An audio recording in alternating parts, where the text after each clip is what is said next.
Hello everyone, কেমন আছো তোমরা সবাই? আশা করছি সবাই খুব ভালো আছো।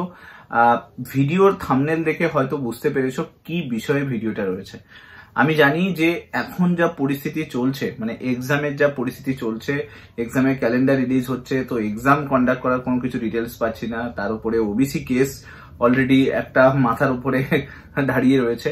তো এই পরিস্থিতিতে নোটিফিকেশন, যদিও একটা হোপ রেখেছিলাম যে খুব তাড়াতাড়ি নোটিফিকেশন চলে আসবে, সেই নোটিফিকেশনও আটকে আছে। তার উপরে এক্সামের যা লেন্দি প্রসিডিওর, সেই প্রসিডিওর কমপ্লিট হতে হতে অনেকটা সময় লেগে যাচ্ছে। তার জন্য অনেক বেশি কিন্তু একটা প্যানিকনেস ক্রিয়েট হচ্ছে।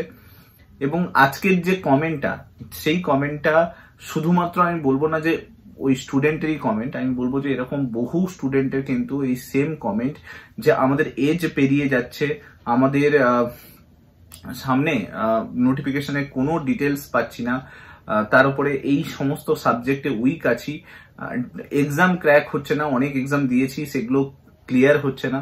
তো এই মুহূর্তে এই সমস্ত এক্সাম থেকে সরে আসা উচিত কি উচিত নয়, এই বিষয়ে বহু জনের বহু কোয়ারি থাকবে এবং তোমরা অনেক সময় আমাকে জিজ্ঞেস করে থাকো। আজকে একটু আমি 1-to-1 তোমাদের সঙ্গে কথা বলতে চাই এবং এই বিষয়টা নিয়ে ডিটেলসে তোমাদেরকে বোঝাতে চাই যে কেন তুমি এই পিরিয়ডে গিভ আপ করবে না। দেখো, আমি শুরুতেই তোমাদেরকে বলি যে এক্সাম যখন তুমি প্রিপারেশন স্টার্ট করেছিলে, আমি জানি যে তখন যে সিচুয়েশনের মধ্যে, যে সার্কামস্ট্যান্সেসের মধ্যে শুরু করেছিলে, তখন একটা হোপ এবং আশা নিয়ে তুমি শুরু করেছিলে যে সামনের এক্সামটা আমি ক্লিয়ার করব, আমার বেস্টটুকু দেবো এবং তারপরে সেই এক্সামটা ক্লিয়ার হবে। কিন্তু বর্তমান সিচুয়েশনে আমরা দেখি যে গভর্নমেন্টের যে কোনো এক্সাম একটু লেন্দি প্রসিডিওরের মধ্যে দিয়ে যাচ্ছে। সো যার জন্য একটু হোপলেস ফিল হয় যে এতটা লং একটা এক্সাম হবে, তারপরে নোটিফিকেশন এখন ওবিসি কেসের জন্য সমস্ত কিছু পেন্ডিং হয়ে পড়ে রয়েছে, তো একটু হোপলেস তো ফিল হয়। কিন্তু আমি তোমাদেরকে শুধু এটুকু বলতে চাই যে তুমি যখন এক্সাম প্রিপারেশন শুরু করেছিলে, তুমি কি একটা তো নিশ্চয়ই কোনো না কোনো কিছু মোটিভ নিয়ে স্টার্ট করেছিলে, বলতে পারো যে কোনো না কোনো আশা নিয়ে স্টার্ট করেছিলে।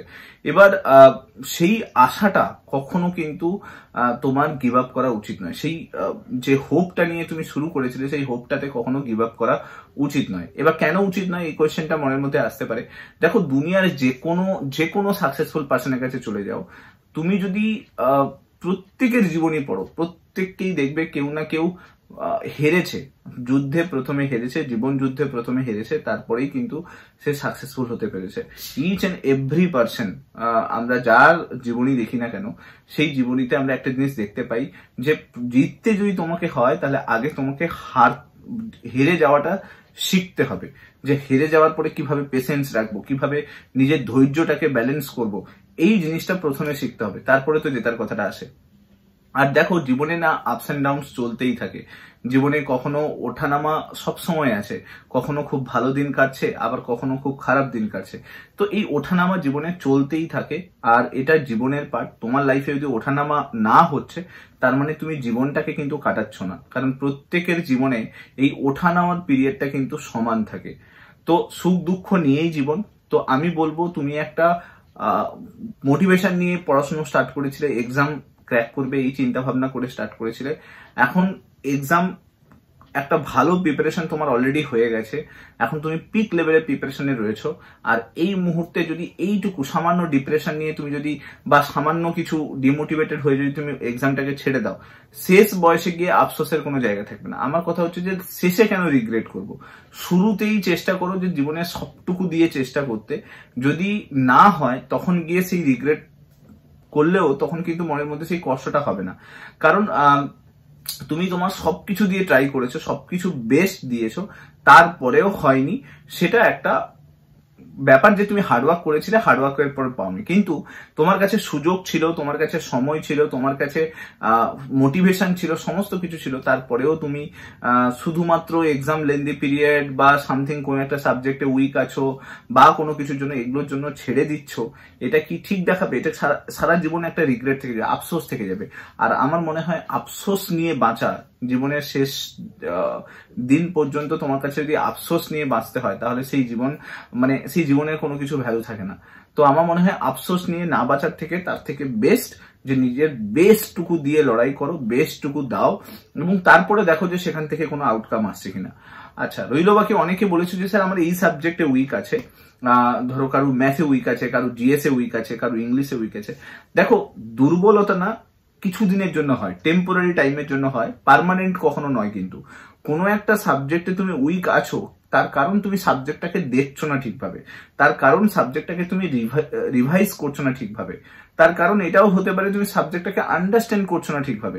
তো আমি বলবো যে কোনো সাবজেক্টে তুমি যদি উইক থাকো, চেষ্টা করো ওই সাবজেক্টটাকে তোমাকে ভালোবাসতে, ওই সাবজেক্টটার ওপরে তুমি রিভিশন করো, তুমি ওই সাবজেক্টটাকে আন্ডারস্ট্যান্ড করো, বোঝো। দরকার হলে ইউটিউবে এখন মাল্টিপল প্ল্যাটফর্মে বহু জিনিস পড়ে রয়েছে, সেগুলোকে দেখো। কিন্তু আমি পারছি না এই কথাটা তুমি যদি বারবার বলে যাও, তাহলে কিন্তু সেটা না হয়েই থেকে যাবে। আমি এই সাবজেক্টে উইক আছি বা আমি এই সাবজেক্টে দুর্বল আছি, কিন্তু তারপরেও আমি চেষ্টা করছি না, এটা সব থেকে বাজে জিনিস। সো বেটার যে সাবজেক্টে তুমি উইক আছো সেটাতে দিনরাত্রি চেষ্টা করো, দিনরাত্রি পরিশ্রম করো, এবং তুমি দেখো যে একটা মাস তুমি দিনরাত্রি পরিশ্রম করার পরে সেখান থেকে তুমি ভালো কিছু পাচ্ছ কিনা, ঠিক আছে, যে সেটা তুমি করতে পারছো কিনা। তো ওটা ট্রাই করো, না তো শুধু বারবার বলতে থাকা যে আমি এই সাবজেক্টে উইক আছে, এই সাবজেক্টে উইক সারা জীবনই থাকবে কোনো না কোনো সাবজেক্টে। কেউ কোনো সাবজেক্টে স্ট্রং হয়ে যায় না, সব সাবজেক্টে এক্সপার্ট হয়ে যায় না, তার কাছে কোনো না কোনো উইক পয়েন্ট থাকবে। বাট তার মানে এটা নয় যে সে উইক পয়েন্টকে স্ট্রং করতে পারবে না। সে যদি চায়, সে যদি তার যদি ইচ্ছে হয়, সে যদি চেষ্টা করে, তাহলে সে 100% সে কিন্তু সেটাকে স্ট্রং করতে পারবে।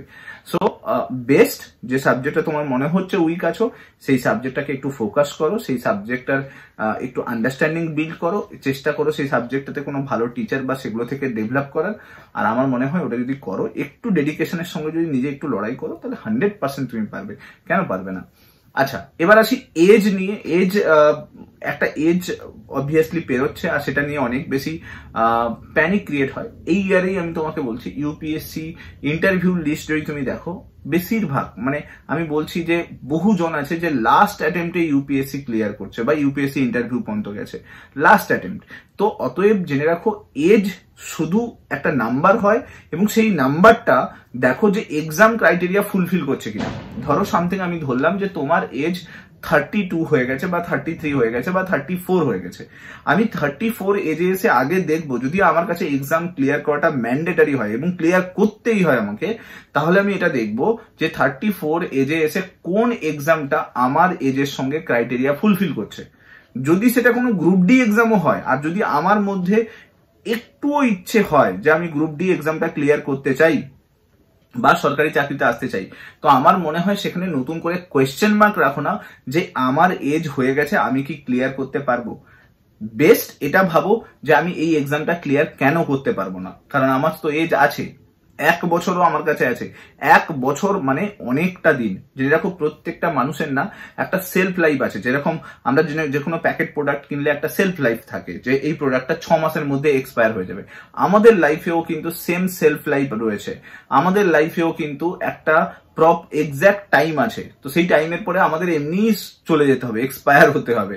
তো বেস্ট যাওয়ার আগে আমি যতটুকু টাইম আমার কাছে আছে, সেই টাইমে আমি আমার বেস্টটুকু দিয়ে লড়াই করব, বেস্টটুকু চেষ্টা করব, তারপরে দেখবো হচ্ছে না। আন্ডারস্ট্যান্ড? তো অতএব তোমার কাছে সুযোগ আছে, 1টা বছর কম নয়, কিন্তু তুমি চাইলে সব পারবে, তোমার মধ্যে অল পোটেনশিয়ালিটি রয়েছে, এবং তুমি চেষ্টা করলে যে সাবজেক্টগুলোতে উইক আছো সেগুলোকে স্ট্রং করতে পারবে। এবং তুমি যদি দেখো যে তোমার এজ ক্রাইটেরিয়ার মধ্যে যে এক্সাম পড়ছে, সেটা WBCS এক্সাম হোক, সেটা ক্লার্কশিপ এক্সাম হোক, সেটা মিসলেনিয়াস এক্সাম হোক, যে এক্সাম পড়বে সেই এক্সামে জান দিয়ে লড়বে, তারপরে দেখো যে হচ্ছে কিনা। ঠিক আছে, জীবন দিয়ে লড়ো ওই এক্সামটার জন্য। এবং এজকে কখনোই ক্রাইটেরিয়ার মধ্যে নিয়ে এসো না যে আমার এজ হয়ে গেছে, আমি পারবো না আপকামিং জেনারেশনের সঙ্গে, আমি পারবো না কম্পিটিশনে। আমি তোমাকে বলছি, যত ভালো ভালো স্টুডেন্ট এক্সাম ক্লিয়ার করছে একটা পার্টিকুলার এজের পরেই, কারণ অবভিয়াসলি প্রিপারেশন করতে একটু সময় লেগে যায়, আমাদের প্রিপারেশন বুঝতে সময় লেগে যায়। তারপরে এরকম একটা দুনিয়া যেখানে ফ্রডে ভর্তি চারদিকে, সেখানে সঠিক গাইডেন্স পেয়ে একটা রাস্তাতে স্ট্রিমলাইন হতে সময় লেগে যায়। তো তো অতএব সেই স্ট্রিমলাইন একবার যখন হয়েছো, যখন তোমার মনে হচ্ছে যে আমি ঠিকঠাক জায়গায় প্রিপারেশন নিচ্ছি, ঠিক মতো করে রেডি হচ্ছি, তো তোমার চিন্তা করার কোনো কারণ নেই। তুমি তোমার বেস্টটুকু দাও এবং তুমি দেখো যে কোন এক্সামটা তোমার এজের সঙ্গে ক্রাইটেরিয়া ফুলফিল করছে, এবং সেই এক্সামে যতভাবে স্ট্র্যাটেজি তৈরি করে পড়াশোনা করা যায়, যে সাবজেক্টগুলোকে পড়তে হয়, যে বইগুলোকে পড়তে হয়, সব বইগুলোকে পড়ো এবং জীবন দিয়ে লড়ো ওই এক্সামটার জন্য। আর দেখো এক্সাম ক্লিয়ার হচ্ছে কিনা। সেটা যদি 1 বছরও থাকে, আমি বলবো 1 বছর জীবন দিয়ে লড়াই করে দেখো। তো এটা দেখো যে তোমার এজটা ক্রাইটেরিয়াটা ফুলফিল করছে কিনা। আর যদি ফুলফিল করে, তাহলে কোনো এক্সকিউজ রেখো না, লড়াই করো।